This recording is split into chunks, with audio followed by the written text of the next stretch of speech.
And here they are in their normal place. Always there. Geese. Not swans.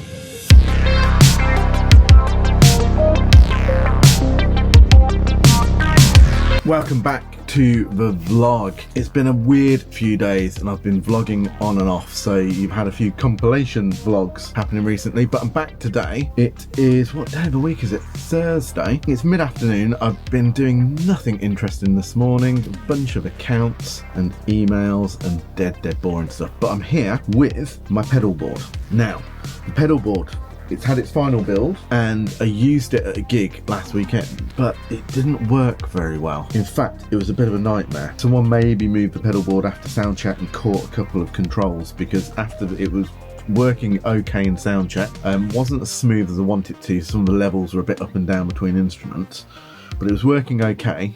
And then when we came to do the gig, it had changed, and the volumes between the overdriven sound and the acoustic sound were all over the place. The acoustic sound was up here and the overdriven sound was down here, and I didn't know what on earth was happening, and I was in the middle of the gig, to the point I had to stop the second song into the gig so that I could sort it out with the sound man. I just couldn't carry on, which you might say isn't professional, but in my experience you're better off to stop and sort something out, and the audience kind of get on your side when there's a little problem, particularly if there's a sound issue like recurring feedback, and sometimes you just stop it and say to the sound guy, right, can we sort it out? Can we just do instrument by instrument, even in front of an audience? The audience kind of get on your side a little bit. They give you a big cheer when you start playing again and they really enjoy it. So don't be afraid of that, but I've got to say it's not very nice when you're the one who's having to do it in a gig. Now I've plugged the pedal board in today and it's just kind of worked straight away, but I'm very nervous about using it. I'm pretty happy with the pedal board, but it went so wrong at the gig it made me really nervous. So let's do a little unboxing, because I've bought something else that I might use instead, but the gig's tomorrow night. I've got very limited time to play with that. I'm just going to plug it in now and see what it's like, and it might be usable at a future gig, and I might save this pedal board for guitar stuff and recording. We'll see. I don't know. I do love this pedal board. It's a very expensive pedal board to take around with me, so I don't know. Anyway, let's have a look. Amazon to the rescue. Some people don't like Amazon, but they are very useful. And I bought this. I'm running out of room in here. So this is the Valeton GP-200 Multi-Effects Processor. It feels heavy. Ooh, big sheet with lots of instructions on. A drum button. Don't tell Sam about that. See, this looks complicated. So unless I can just plug it in and play with it, it's going to be a pure unboxing today, and I will not be taking it for tomorrow. It just looks very nice, and it's got a volume pedal. And that I think could be really useful, because I can control the sound of the different instruments a little bit easier.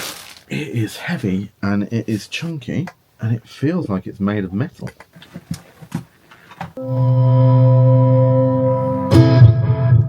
Now we're talking.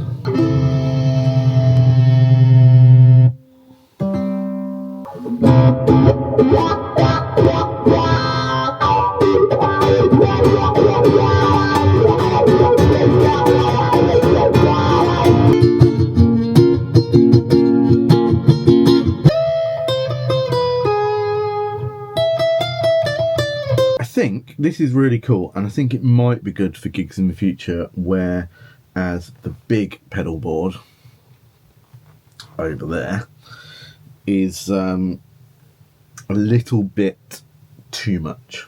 I haven't had enough time to play with this, and I think that's what happened at the last gig, is that I hadn't had enough time to play with that.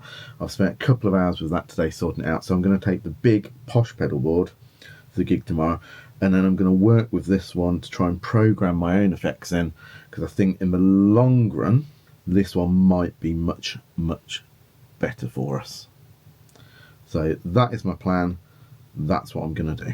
I'm pretty impressed with this. So Valeton GP-200, you've got basically all these pedals. So it looks to me like you've got a preamp, you've got a wah-wah pedal, you've got distortion, you've got an amp, you've got noise reduction, a cab, that sounds like Sam, we've got EQ, we've got a modulation section, a delay section, and a reverb section.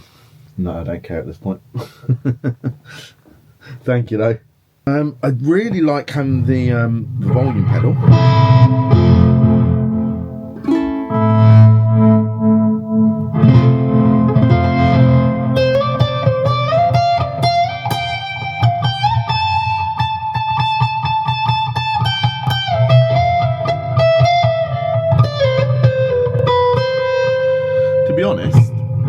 To be honest, if I could get the volume between that sound, which is really loud, and that sound, which is not loud enough, if I could get those matched,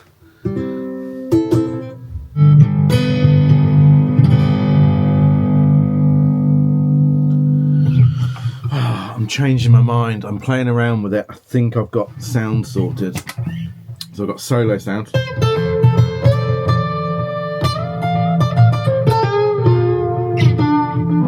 an acoustic sound sorted.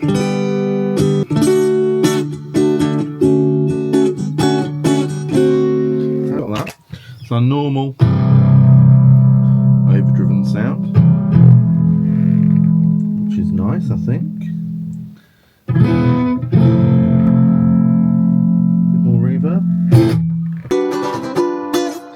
Right, I'm going to risk it. I'm going to take the Valeton to the gig tomorrow. I love the other pedal board. I love building the other pedal board. I think I need to use that in a more controlled environment than on a dark stage where I can't see what's going on. Because if something goes wrong with it, I'm a bit stuffed. I've got things programmed into this, so nothing should change. And it should just be a case of me going between my lead to my normal distorted,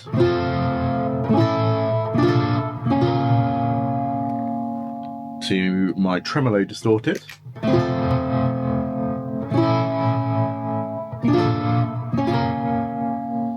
to my acoustic.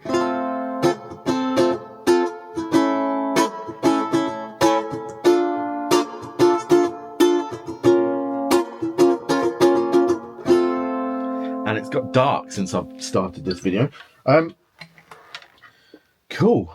Right, I think I've decided it's now time to pack the van up, ready for tomorrow's gig, and get myself sorted, because I was supposed to be going early today. It's 4:20 already, and with that the van is loaded and I need to get and tidy up and hurry up, because I'm now off to the football. So I've got a big long drive all the way to Coventry. And after that incredibly busy day at work, I have made it to Coventry and I'm going to the football with my big brother, if I can get through all this traffic. However, now I can't see any. I've seen my first Christmas decorations. It's like November the, I don't know, it was bonfire night last night, so it's November the 6th. That wasn't hard to work out. And Coventry is full of Christmas decorations already. Anyway, hopefully I can get there in time.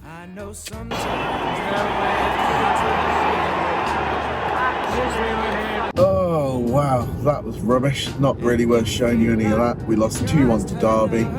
It feels like a really long drive back home when you lose. When you win, everything's great in the world. When you lose, it's a real drag. I'm on my way back home. It says it's going to take me 2.5 hours. Well, I've just stuck my car into charge.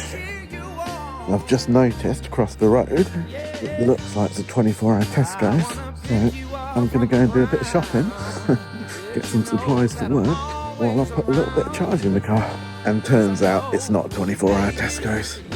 It's literally just closing because it's midnight. Well, I guess seeing as I'm charging at McDonald's, it'd be rude not to, wouldn't it? It's 8 minutes past midnight. The Tesco's was closed after all. Oh yeah, I really must head to the gym tomorrow. Absolute must. Well, with that, I'm going to drive home. It's going to be about 1 o'clock by the time I get there. Been up since 5 AM. It has been a good day. I do enjoy going to football. I know we lost, but I'm Coventry City through and through. I wouldn't have it any other way. Win, lose, draw. Don't support your team, don't you? Anyway, Thank you for watching as always. Please do like, subscribe, hit that notification button, and I will see you tomorrow with another vlog. I wanna make you understand, let you know that there's always a helping hand, 'cause I know